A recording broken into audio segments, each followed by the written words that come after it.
प्रत्येकाच्या घरामध्ये कोणी ना कोणी असतं त्याची गुडघेदुखी, पाठदुखी, कंबरदुखी अशा गोष्टी चालू असतात. पेशंटकडे आजकाल ना दिशाभूल करणारे बऱ्याचशा असे ॲडव्हर्टिजमेंट जे चालू असतात की योग्य ठिकाणी योग्य वेळी योग्य ट्रीटमेंट होणं खूप गरजेचं आहे आणि सेल्फ मेडिकेशन टाळावे.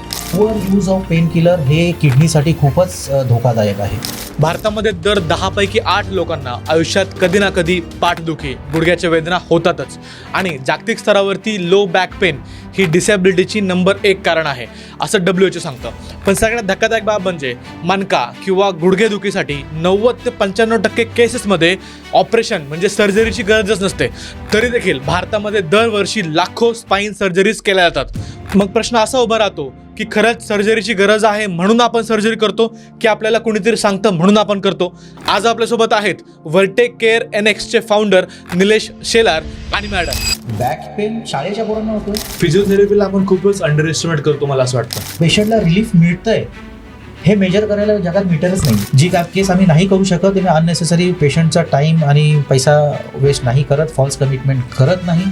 प्रेग्नन्सीमध्ये पण एक्सरसाइजेस असतात, अँटीनेटल क्लासेस असं बोलतात, पण सगळेच ते करू शकतात असं काही नाही. मूळ कारणावर जर ट्रीटमेंट होणार असेल आणि मला जर रिलीफ मिळणार असेल तर त्यांनी तिथे डेफिनेटली ट्रीटमेंट घ्यावी. 1000 पेशंटच्या सर्जरी तुम्ही टाळल्यात. Yes, great.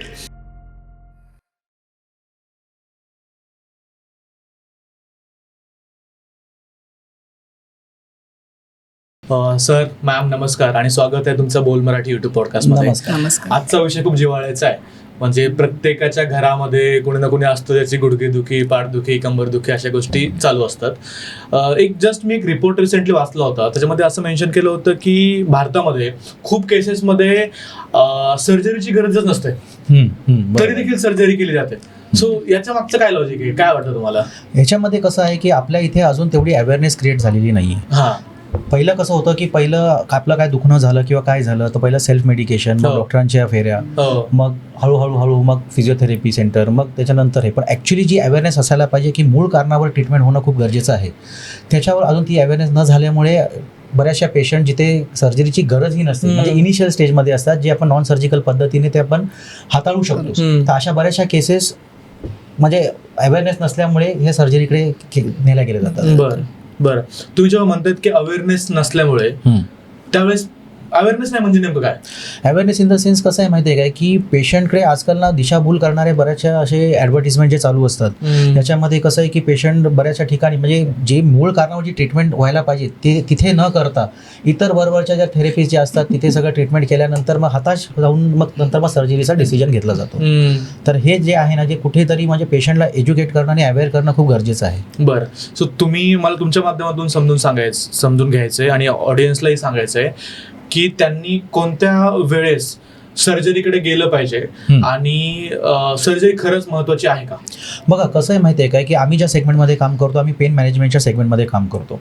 इथे काय होतं की एखाद्याला समजा थोडं जरी दुखणं सुरू झालं तर सर्वात पहिलं ते सेल्फ मेडिकेशन टाळता. जर पेशंटनी टाळलं आणि एखाद्या हेल्थकेअर प्रोफेशनलचा सल्ला जर घेतला तर योग्य वेळी योग्य ठिकाणी बऱ्याचशा कॉम्प्लिकेशन्स टाळता येतात, जेणेकरून पुढचे जे होणारी जी सर्जरीची जी केस आहे किंवा तो इन्सिडेंट जो आहे तो टाळता येऊ शकतो. म्हणून कसं आहे की योग्य ठिकाणी योग्य वेळी योग्य ट्रीटमेंट होणं खूप गरजेचं आहे आणि सेल्फ मेडिकेशन टाळावं. सेल्फ मेडिकेशन म्हणजे स्वतः जाऊन एखादी गोळी आपण ज्यावेळेस घेतो त्याचे काय इम्पॅक्ट होऊ शकतात? कसं आहे माहिती आहे काय, पेन किलर तुमचं काय करतं की जे पेनचा जो सिग्नल आहे जो ब्रेन पर्यंत जातो तो तात्पुरता तुम्हाला थांबवतो, एक सिम्प्टोमॅटिक रिलीफ देतो, पण रूट कॉजवर ट्रीट नाही करत. रूट कॉजवर ट्रीटमेंट जेव्हा होते तेव्हा आपल्याला एक लॉंग टर्म इफेक्ट त्याचा मिळतो. आणि पेन किलरचं कसं झालेलं आहे की सर्रासपणे OTC प्रोडक्ट्स या ओव्हर द काउंटर ते मिळाल्यामुळे पेशंट सेल्फ मेडिकेशनला पेन किलर्स हे चालू करतो आणि ॲट अ पर्टिक्युलर गिवन टाईममध्ये काय होतं की एक रेझिस्टन्स डेव्हलप होतो. मग ह्या रेझिस्टन्स डेव्हलप झाल्यामुळे नंतर मग त्यांना जेव्हा डॉक्टरांकडे जातात तेव्हा ते डॉक्टर पहिला विचारतात की काय काय घेतलेलं आहे. मग त्यांनी जेव्हा सांगितल्यानंतर मग त्यांना ऑप्शन एकच उरतो की बाबा थोडासा हायर डोसचा जो पेन किलर असतो तो द्यावा लागतो. पण कसं आहे माहिती आहे काय की लोक सर्रासपणे पेन किलर यूज तर करतात पण त्याच्या मागे स्ट्रीपवर दिलेली ती वॉर्निंग कोणीच वाचत नाही की पेन किलर खायची पण ते एक विशिष्ट लिमिट आहे. Over use of pain killer हे किडनीसाठी खूपच धोकादायक आहे. हे बऱ्याचशा लोकांना अजूनही माहिती नाही. किडनीचे फेल्युअर होऊ शकतो. येस म्हणजे हळूहळू म्हणजे आपण ते काही वेळ वाचवायसाठी किंवा काही पैसे वाचवण्यासाठी आपण हळूहळू डायलिसिसच्या त्या दिशेने आपण हळूहळू पाऊल टाकत आहोत.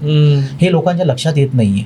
कारण pain killers, over use of pain killers हे डेफिनेटली किडनीला इफेक्ट करणार, आज ना तो उद्या. कोविड नंतरच्या काळामध्ये वर्क फ्रॉम होम सगळ्या कंपन्यांमध्ये मॅन्डेटरी केलं होतं. त्यानंतर खूप साऱ्या कंपनी अजूनही वर्क फ्रॉम होम देतात.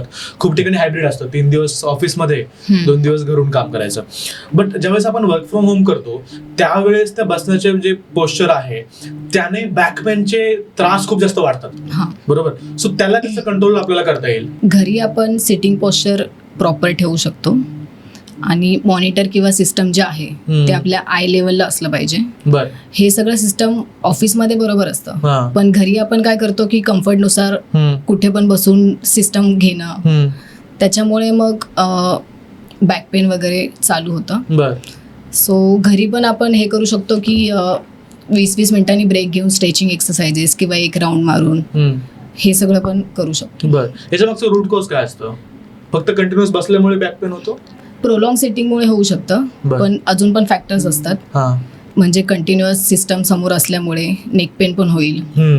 फक्त बॅक पेन असं नाहीये, नेक पेन पण चालू होतं. बर. हे आपण जनरली पाहतो की एकदा 30-40 ओलांडली मग त्यानंतर या सगळ्या गोष्टी उद्भवतात. कसं असतं की ॲट पर्टिक्युलर एजपर्यंत ना आपली मसल स्ट्रेंथ आणि आपले हे खूप चांगलं असतं. त्या टायमाला आपण बऱ्याचशा अशा ॲक्टिव्हिटीज करतो ज्याचं इन फ्युचर आपल्याला त्रास होतो.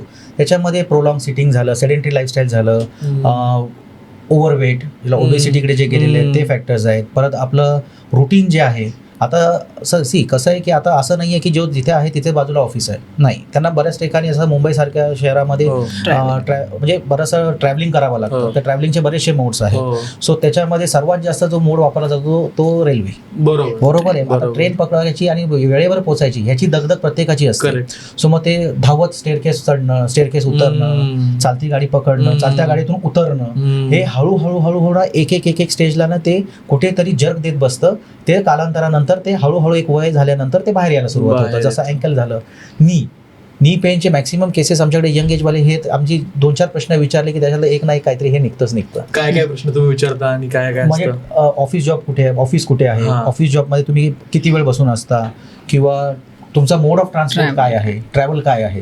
मग जिथे बस झालं किंवा जिथे ट्रेनचा विषय आला मग आम्ही हा प्रश्न नक्की विचारतो, चालत्या गाडीत चढायची किंवा चालत्या गाडीतून उतरायची ही सवय आहे का. कारण मग ते आपल्याला ते रूट कॉज कळायला पाहिजे ना की त्यांना जर तो गुडघ्याचा जो त्रास होतोय हा कशामुळे होत असेल, किंवा बॅक पेनचा जो त्रास होतोय तर हा कशामुळे होत असेल. तर हे बरेचसे फॅक्टर्स आहेत. आणि आता सध्याची जी ट्रेंड चालू आहे म्हणजे एक छोट्या गोष्टींना म्हणजे खूप महत्त्वाच्या असतात. सॅक घेतात, ठीक आहे. आता IT सेक्टर्सवाले आहेत किंवा बरेचसे अशा ऑफिसमध्ये जे कॉर्पोरेट लेवलला जे काम करतात, बॅग घ्यायची पोझिशन पण त्यांची चुकीची असते. बरं. बॅग घ्यायची पण पोझिशन चुकीची असते. ऍक्च्युअली सॅक जेव्हा आपण घेतो ना त्याचे ते स्ट्रॅप्स जे आहेत ना, स्ट्रॅप्स पण लोकांना ते माहिती आहे स्ट्रॅप दिलेत कशासाठी. स्ट्रॅप लूज करून ते काढायची असते. स्ट्रॅप लूज करून ती घातली, एकदा बॅग घेतली खांद्यावर, त्याचे स्ट्रॅप टाईट करायचे असतात जेणेकरून ते इथपर्यंत आपल्याला पॅक होतं आणि तो वेट जो आहे ना तो इक्वली डिस्ट्रीब्यूट होतो. एक तर ते लूज ठेवलेले असतात, स्वतःशी पुढे पोझिशन मध्ये असणार, बॅग अशी मागे त्यांना खेचत असणार आणि त्यांची कॉम्पिटिशन चालू असते. बॅग ही मागे खेचत असणार आणि स्पाईन त्यांना पुढे खेचत असणार. ह्या 2 कॉम्पिटिशन मध्ये मग ट्रेनचा प्रवास आला, बसचा प्रवास आला, ह्या दोघांच्या युद्धामध्ये स्पाईन आज ना उद्या कधी ना कधी वन साइड बॅग पण घेतो. एक वन साइड बॅग घेणं पण हा पण कन्सेप्ट आहे. आता तुम्ही विचार करा, वन साइड बॅग घेतली, डेफिनेटली पोस्चर चेंज झाला. त्याच्यामुळे तुम्ही धावपळ करणार, प्रवास करणार, पायऱ्या उतरणार, पायऱ्या चढणार, पोझिशन चेंज आहे तुमची. जेव्हा तुमचं लाईन ऑफ ग्रॅव्हिटी आणि बॉडीचं पोस्चर जेव्हा चेंज होतं ना तर डेफिनेटली सर्वात महत्वाचा पॉईंट येतो तुमचा लोअर बॅक. तो पहिला इफेक्ट होणार. आणि हा तर खूप मोठा प्रॉब्लेम. आपण एवढा विचार पण करत नाही की मी बॅग फक्त एका साईडला घेतल्यामुळे एवढा मोठा त्रास मला नंतर होऊ शकतो. अहो, बॅक पेन शाळेच्या पोरांना होतोय. हो, शाळेच्या मुलांचे ओझ दप्तर. आम्ही 2 पेशंट नाही बोलू शकत कारण ते यंग एज आणि किड्स आहेत, त्यांना बॅक पेन. त्या फक्त आम्ही विचारलं बरोबर ह्यांनी काय केलेलं आहे का, असं नाही. यांच्या बॅगचं वेट किती आहे तर इतकं वेट आहे. बॅग घ्यायची पोझिशन, उद्या बॅग घेऊन या, बॅग घ्यायची पोझिशन फक्त आम्हाला चेक करू द्या. जी पोझिशन आम्ही बॅग घ्यायची त्यांची चेक केली तर आम्ही समजलं मला रूट कॉज हे आहे. एवढ्या यंग एज मध्ये बॅक पेन कसं होईल. बॅक पेन व्हायचं या एज मध्ये जर बॅक पेन व्हायचं मेन कारण आहे त्यांची चुकीच्या पोझिशननी किंवा चुकीच्या पद्धतीने ती बॅग घेणं, शाळेची शाळेचं दप्तर घेणं. Yes yes yes yes. बाकी ह्या वयामध्ये आम्हीही खेळलेलो आहे, आम्हीही दप्तर उचललेली आहेत, आम्हीही केलेलं आहे, पण त्या टायमाचं जे होतं आणि ह्या याच्यामध्ये खूप फरक आहे, खूप अंतर आहे. सो नुसतं आपण अवेअरनेस क्रिएट करायचं तर नुसतं फक्त पेशंट ह्या वर्गामध्ये प्रवर्गामध्ये करायचं आहे का, तर नाही. ही ऍक्च्युली ही जी न्यूज आहे किंवा ही जी इन्फॉर्मेशन आहे ही घरोघरी पोहोचली पाहिजे की मुलं बॅग घेत आहेत तर बॅग घ्यायची त्यांची पोझिशन काय, दप्तराचं वेट किती आहे आणि ते इक्विली डिस्ट्रीब्यूट होतंय की नाही होतंय, प्रॉपरली ते अरेंज होतंय की नाही होतंय. म्हणजे आता पर्टिक्युलर ह्या सेगमेंटमध्ये आम्ही जेव्हापासून आलोय ना तेव्हापासून आम्हाला असं काही नाही की पर्टिक्युलर एज मध्येच हे बॅक पेनचा प्रॉब्लेम आहे. नाही, लहान लहान मुलांमध्ये आम्हाला 7वी 8वीची 2 केसेस आम्ही अशा आता हे केले. सगळ्यात कमी आतापर्यंत पेशंट काय होता? 8 ते 12 वर्ष. 8 ते 12 वर्षामध्ये 2 पेशंट केले तसे आम्ही. अच्छा. पण ते काय नॉर्मल फिजिओथेरपी बॅक पोझिशन आणि फक्त थोडंसं ते मॉडिफिकेशन केलं आणि आता व्यवस्थित. त्या एज मध्ये मला वाटतं की थोडंसं फास्ट रिकव्हरी होत असेल. एक्झॅक्टली, फास्ट रिकव्हरी, कारण ते ग्रोईंग स्टेज मध्ये आहे ना सगळं, म्हणून त्याच्यामध्ये फास्टर रिकव्हरी असते. कोणत्या एज नंतर रिकव्हरी थोडीशी डिफिकल्ट होते? आफ्टर 30s किंवा आफ्टर 40s ना, मोस्टली आफ्टर 30s ना थोडे हळूहळू डिजनरेटिव्ह चेंजेस व्हायला सुरुवात होते. ओके, आणि ते डिपेंड करतं की त्यांची लाईफस्टाईल कशी आहे, ते त्यांचं रुटीन काय आहे, हे सगळं मॅटर करतं. बरं. आणि ह्याच्यामध्ये न्यूट्रिशन, डाएट पण एक खूप महत्वाचा रोल प्ले करतो. कारण मोस्टली डिजनरेटिव्ह चेंजेसला नुसता ट्रॉमा किंवा जर्क हेच नाहीये, न्यूट्रिशनल डेफिशियन्सी पण एक कारणीभूत ठरतंय. बरोबर बरोबर. तुम्ही म्हटलात की लाईफस्टाईल आणि डाएट. येस. मला एक आयडियल लाईफस्टाईल सांगाल की कशा प्रकारची लाईफस्टाईल असली पाहिजे जेणेकरून हे बॅक पेन आहे किंवा अजून काही आजार हे नाही झाले पाहिजे? सी, कसं आहे माहिती आहे काय की सर्वात पहिलं तर आपलं शरीराकडे लक्ष दिलं पाहिजे. एक्झरसाइज ती ही मस्ट आहे, कारण ती जोपर्यंत तुमची शरीर व्यवस्थित फ्लेक्सिबल आहे, मुवमेंट आहे आणि मसल स्ट्रेंथ व्यवस्थित आहे तर बरेचसे कॉम्प्लिकेशन्स टाळता येतात. आणि ऑब्व्हियसली सप्लिमेंट्स आणि डाएट हे तर खूप व्हायटल रोल प्ले करतं, not only for back pain किंवा याच्यासाठी, मसलसाठी, बऱ्याचशा याच्यासाठी. पण आता झालेलं आहे कसं आहे की हे जंक फूड खाऊन मेजर केसेस आपलं जे आहे ना, आपलं जे सेडेंटरी लाईफस्टाईल जी लोकांची झालेली आहे ना, हे बरंचसं कोलेस्ट्रॉल इंटेक, जे एकदम हाय कोलेस्ट्रॉल लेवलचं ते फ्राईड्स आणि हे जे झालेलं आहे ते बरंचसं जंक फूडमुळे पण आपलं न्यूट्रिशनल जे डेफिशियन्सी आहे हे मोठं कारणीभूत आहे. ऍक्च्युली जंक फूड हे खायला चटरपटर तर खूप छान लागतं नंतर, पण ते तेव्हा कळत नाही. हे नंतर मग हळूहळू करता तुम्ही. आता जर तुम्ही स्टॅटिस्टिक्स जरी बघितलेत ना, यंग एज मध्ये हाय बीपीचा त्रास, त्याच्यानंतर आपलं डायबिटीजचं प्रमाण, इंडियामध्ये डायबिटीजचं प्रमाण किती वाढलेलं आहे. आणि आता ते असं राहिलं नाहीये की बाबा एक पर्टिक्युलर एजच्या नंतर किंवा एक पर्टिक्युलर ग्रुपमध्येच होतं. आता असं काही नाही राहिलेलं आहे. 20, 26, 28च्या याच्यामध्ये डायबिटीज डिटेक्ट झालेला आहे. का हे झालेलं आहे? Sedentary lifestyle. सो जर आपण जर वेळच्या वेळी आपल्या शरीराची काळजी जर व्यवस्थित नाही घेतली तर शरीर कधी ना कधीतरी आपल्याला ते सिग्नल्स देणार आणि आपल्याला तो त्रास होणार. मला अजून एक प्रश्न मॅम तुम्हाला विचारायचा आहे की आपण जनरली लोकांना असं वाटतं की फिजिओथेरपी आणि एक्सरसाइज दोन एकच गोष्टी आहेत. मी जर एक्सरसाइज करत असेल तर मला फिजिओथेरपी करायची गरज नाहीये असं समज आहे. तुम्हाला काय वाटतं, ते बरोबर आहे? नाही, फिजिओथेरपी म्हणजे फक्त एक्सरसाइजेस नाही आहेत. ह्याच्यामध्ये कसं पेशंटचं प्रॉपर असेसमेंट करून डायग्नोज करून मग टार्गेटेड एक्सरसाइज दिल्या जातात. बरं. सो नॉर्मल एक्सरसाइजेसमध्ये तसं काही नसतं. त्याच्यामध्ये असेसमेंट किंवा टार्गेटेड मसल कोणतं आहे, कशावरती काम केलं पाहिजे असं काही नसतं. सो फिजिओथेरपी म्हणजे फक्त एक्सरसाइजेस नाहीये. अच्छा. सो फिजिओथेरपी डॉक्टरांच्या सल्ल्यानुसार घ्यावं लागते. बरोबर. आणि एक्सरसाइज कुणी नॉर्मल एक्सरसाइज वगैरे करतात. बरोबर. एक म्हणजे एक्सरसाइज हे फॉर नॉर्मल वेलबिंगसाठी आपण ते एक्सरसाइज ते रिकमेंडेड आहे सगळ्यांसाठी. आणि फिजिओथेरपी हा फरक याच्यामध्ये असा आहे की प्रॉपर सर्टिफाईड जर फिजिओथेरपी एक्सपिरियन्स फिजिओथेरपिस्टकडून आपण जेव्हा हे करतो तेव्हा त्यांचं एक प्रॉपर असेसमेंट असतं, डायग्नोसिस असतं, ट्रीटमेंट प्रोटोकॉल्स असतात, म्हणजे एक सेट केलेले ट्रीटमेंट प्रोटोकॉल्स असतात आणि जे खास करून टार्गेटेड पेन मॅनेजमेंटसाठी वापरले जातात. फिजिओथेरपीला आपण खूपच अंडर एस्टिमेट करतो मला असं वाटतं. कारण आता माझ्याच फॅमिलीमध्ये एक केस होती. भाऊ होता माझा, तर त्याला सांगितलं की फिजिओथेरपिस्टला एकदा जाऊन ये. तो एकदा गेला आणि त्यांनी फक्त सांगितलं की अशी अशी मुवमेंट करायची. त्याला वाटलं अरे हे तर मी घरी करू शकतो. मग त्यानंतर एका टाइम नंतर त्याने तो फॉलोअप घेणं किंवा डॉक्टरांकडे जाणं टाळलं. मला असं वाटतं हे प्रत्येक व्यक्तीला असं वाटतं की फिजिओथेरपी म्हणजे एक्सरसाइज आहे. यांना तुम्ही काय सांगाल? बघा कसं आहे माहिती आहे काय की नॉर्मल व्यक्तीचं जाऊ दे, आमच्या डॉक्टर फॅटर्निटी किंवा अशा बऱ्याचशा हेल्थकेअर प्रोफेशनलमध्ये पण ना फिजिओथेरपी म्हणजे काय, तर फक्त IFT टेन्स अल्ट्रासाऊंड आणि एक्सरसाइज बेसिक. एवढंच अजूनपर्यंत आहे. जर एका म्हणजे हेल्थकेअर प्रोफेशनल्समध्ये जर लिमिटेड आहे, म्हणजे ते फिजिओथेरपी फक्त लिमिटेड फक्त 2-3 मोडॅलिटीसाठीच आहे, तर आपण एक सामान्य माणसांकडून अजून काय अपेक्षा करणार, कारण त्यांना ते माहितीच नाही. त्यांनाही माहिती की फिजिओथेरपी म्हणजे फक्त एक्सरसाइजेस, पण नाही. आता फिजिओथेरपी एवढी ॲडव्हान्स झालेली आहे की त्याच्यामध्ये बऱ्याचशा टेक्निक्स आलेल्या आहेत, बऱ्याचशा ॲडव्हान्स टेक्नॉलॉजी आलेली आहे. जशी आम्ही आमच्या ॲडव्हान्स्ड फिजिओथेरपी सेंटरमध्ये वापरतो. वर्टिब्रल ॲक्सल डिकॉम्प्रेशन, जे स्पायनल डिकॉम्प्रेशन आहे, नी डिकॉम्प्रेशन आहे, जे रोबोटिक मशीन्स आहेत, ठीक आहे. त्याच्याबरोबर IFT टेन्स अल्ट्रासाऊंड आहेत, लेझर थेरपी आहे, कपिंग थेरपी आहे, ISTM आहे, ड्राय निडलिंग आहे, ओके. आणि याच्यासोबत बऱ्याचशा क्रायोथेरपीज आता लेटेस्ट आता इंडियामध्ये त्याचं पण एक इनिशिएट केलेलं आहे. म्हणून आता कसं झालेलं आहे की फिजिओथेरपी म्हणजे फक्त लिमिटेड आपल्या काही एक्सरसाइजेस, टार्गेटेड एक्सरसाइजेस आणि फक्त IFT टेन्स इथपर्यंत राहिलेलं नाही आहे. आता हे खूप पुढे गेलेलं आहे. आणि जसं तुम्ही मागाशी विचारलात की खूप अंडर एस्टिमेट केलं जातं. आता तुम्हाला एक मी सांगतो, एक गंमत सांगतो. आपल्या इथे काय ट्रेंड आहे माहिती आहे की मला दुखलं, ठीक आहे, माझं दुखणं आहे, तर मी पहिलं जाणार, जसं मी तुम्हाला सांगितलं की सेल्फ मेडिकेशन, त्याच्यानंतर मग डॉक्टर्स आणि हे ते. काही केसेस अशा असतात की एका पर्टिक्युलर वेळेनंतर तेवढी ती टाइम गेलेला असतो. इनिशियल स्टेजचा तो टाइम गेलेला असतो आणि एकदम ॲडव्हान्स स्टेजला गेल्यानंतर मग आपल्याला काहीतरी सर्जिकल इंटरव्हेन्शनचं असं सजेशन दिलं जातं की आता तुम्हाला ही सर्जरी करायची.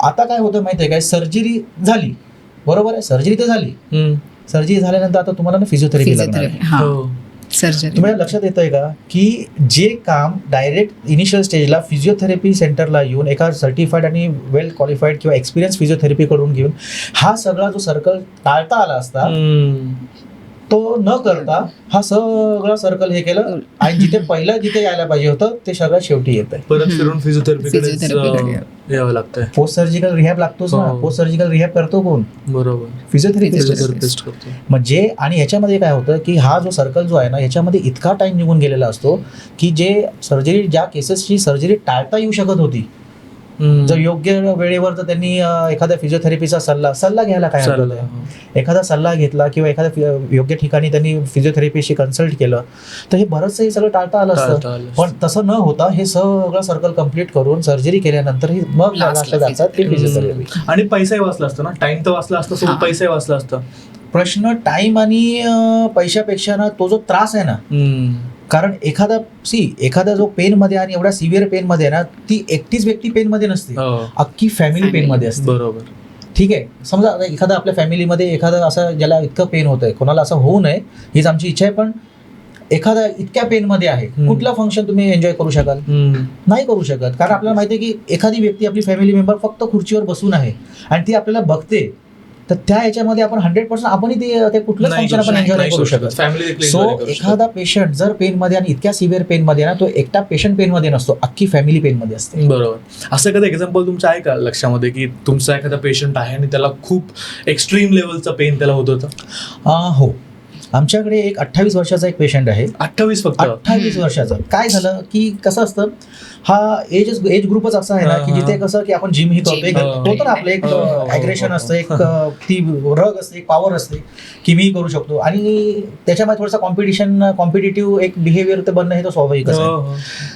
एकाने डेडलिफ्ट केली, तर त्याला त्याच्या असं मस्तीमध्ये कॉम्पिटिशनमध्ये त्यांनी चुकीच्या पद्धतीने डेडलिफ्ट केली, फक्त एक कटकनाचा आवाज आला आणि ही कोलॅप्स्ड. बापरे. आमच्याकडे जेव्हा तो पेशंट आला, तो सरळ उभाही राहू शकत नव्हता. 28 वर्ष, कॅन यू इमॅजिन? 28 वर्ष. त्याला जेव्हा आणलं ना, त्याच्या आई वडील त्यांना धरून असे घेऊन येत होते आणि तो हा पोस्चर पण नव्हता, सरळ पण नाही, असा क्रॉस झालेला, तो सरळ होऊ शकतच नव्हता. सगळे ऑर्थोपेडिक सर्जन झाले, कन्सल्टेशन झालं, हॉस्पिटल्स व्हिजिट केले, सगळ्यांनी त्याला सर्जरीशिवाय ऑप्शनच नाही असं सांगितलं. आता तुम्ही विचार करा, 28 वर्षाचा पोरगा, ज्याचं लग्नही नाही झालेलं आहे, फ्युचर आहे, करिअर आहे, ठीक आहे, जेव्हा त्याला हे कळलं की आता सगळ्यांनी हातवरती केलेत की आता ऑपरेशनच सगळ्यांनी सांगितलं, आता दुसरा पर्यायच नाही, काय त्याचं काय माइंडसेट झाला असेल? ऑलमोस्ट हळूहळू तो डिप्रेशनकडे चाललेला. त्याची ही अवस्था बघितल्यावर त्याच्या आई वडिलांवर काय होत असेल तुम्ही विचार करा. त्यांनी आपल्या सोशल मीडियावर आपली एक ॲड बघितली आणि 1-2 महिन्यापूर्वीच आपण त्या यांची केली होती ना, वनितांची केली होती ट्रीटमेंट त्यांची.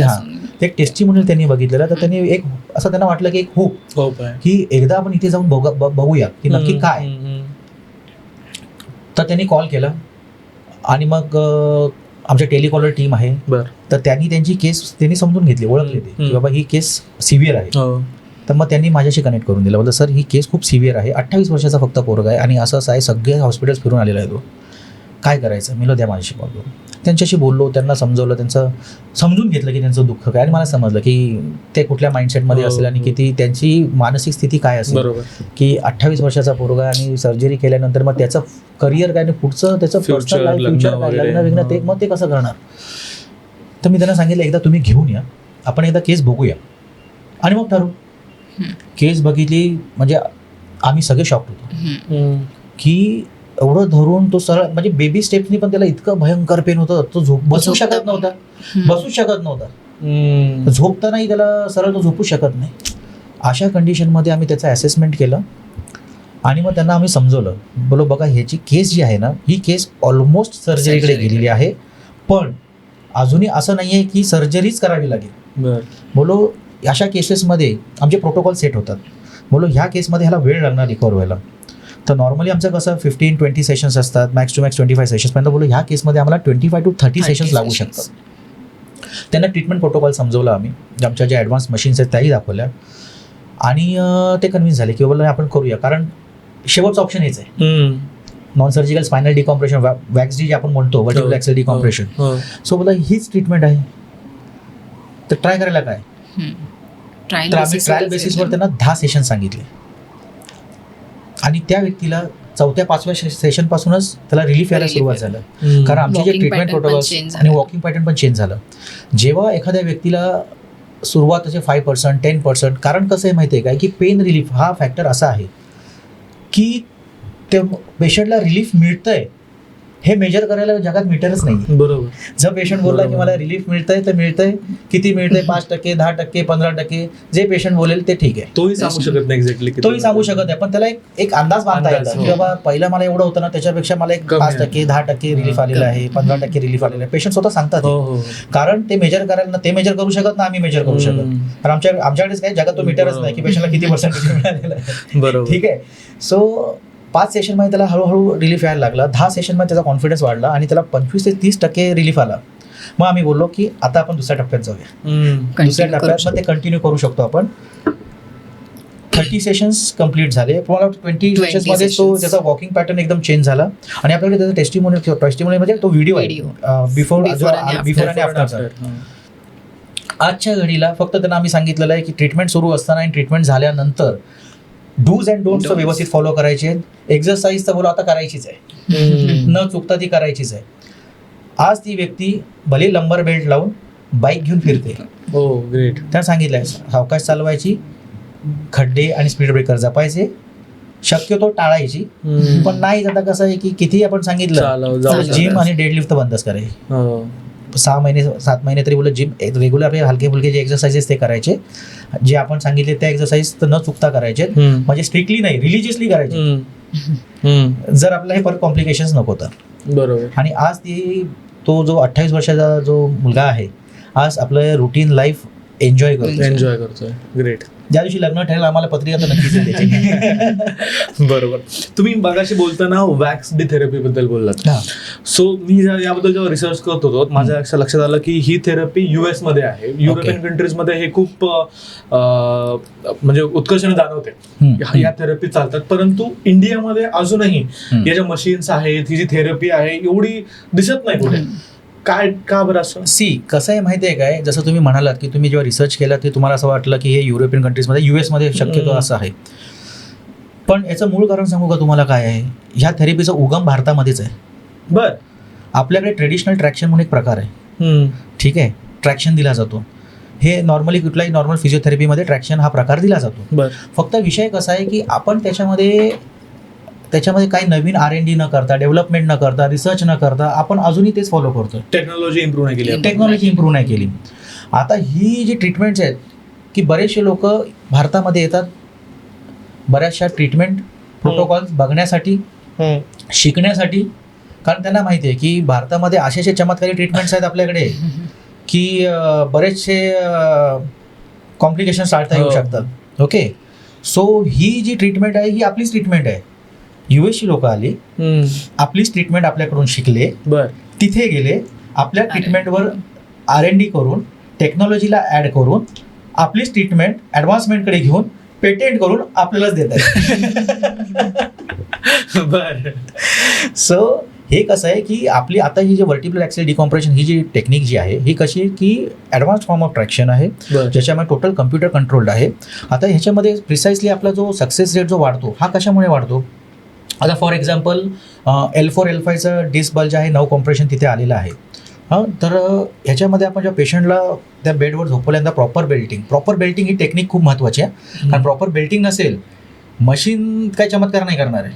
ह्याच्यासाठी हँड्स ऑन स्किल्स खूप महत्त्वाचे आहेत. मला थोडंसं मशीन सांगा कसं असेल ते मशीन कसं असतं आणि त्याच्यामध्ये कुठल्या कुठल्या ट्रीटमेंट्स होऊ शकतात, प्रोसेस कशी असते सांगतो. ही मशीन जी आहे ना हे 3 पार्ट्समध्ये डिवायडेड आहे. बर एक डॉर्सलचा जो आहे जो मिडबॅकचा आहे तो तसाच राहतो. सर्वायकलचा एक पार्ट असतो जो आपला अपर बॉडी म्हणजे आपलं अपर बॅक आणि नेक रिजनला सर्वायकल रिजनला तो तिथे काम करतो. खांद्याच्या वरती. हा आपला सर्वायकल Cervical. C7 पर्यंत, ठीक आहे. आणि लंबरचा L1 पासून ते L5 आणि S1 हा एक तिसरा पार्ट आहे जो मुव्हेबल असतो. डॉर्सलचा जो मिडबॅकचा जो आहे तो तसाच असतो. Fix असतो. सर्वायकल आणि लंबर खालचा हे 2 मुव्हेबल असतात. मराठीमध्ये सांगाल मला नाही कळलं. बघा कसं आहे की मानेचा जो पार्ट आहे ना तो वरच्या दिशेला मूव्ह होतो, कमरेचा जो आहे तो खालच्या दिशेला मूव्ह होतो, मिडबॅकचा तो जसा तसाच राहतो. फॉर सपोर्टसाठी. हा. आपण एकाच वेळी 2 ट्रीटमेंट नाही देऊ शकत. जर सर्वायकलचा असेल तर फक्त सर्वायकलची सेटिंग केली जाते. अच्छा. आणि जर लो बॅकचा असेल कमरेचा कमरेचा जर असेल असेल तर कमरेची सेटिंग केली जाते. आता ह्याच्यामध्ये सर्वात महत्त्वाचा भाग काय आहे की जेव्हा आपण कुठलीही वस्तू थोडं प्रेशर देऊन जेव्हा पूल करतो ना, पूल केल्यानंतर इक्वली डिस्ट्रीब्यूट होतो तो प्रेशर जो आहे ना. हळूहळू पहिल्या ह्याला सेगमेंटला करणार पण हळूहळू तो नंतर मग तो इक्वली डिस्ट्रीब्यूट व्हायला लागतो.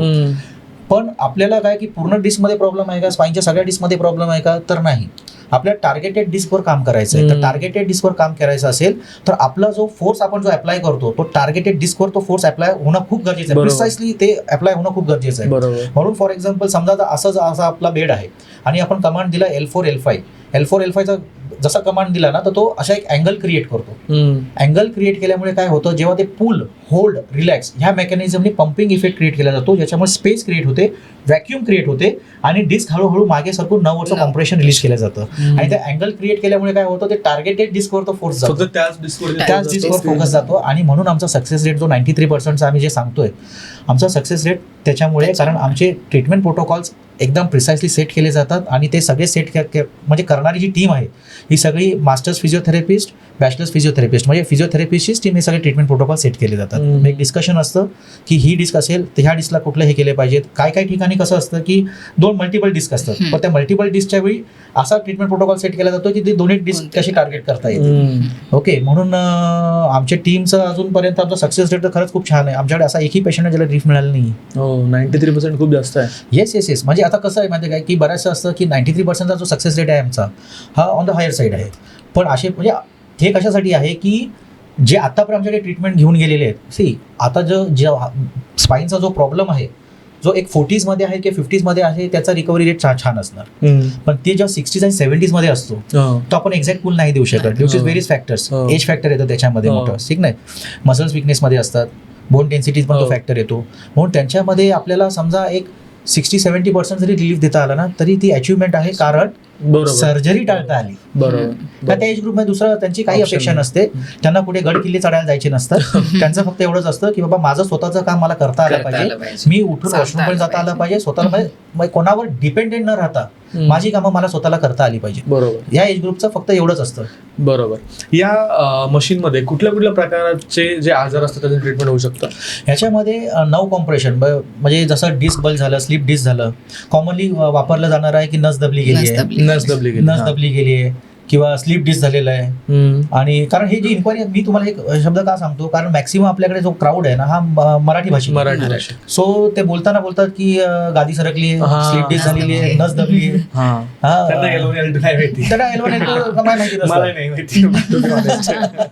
त्यांना L1 L2 disc herniation, disc bulge, no compression, sciatica.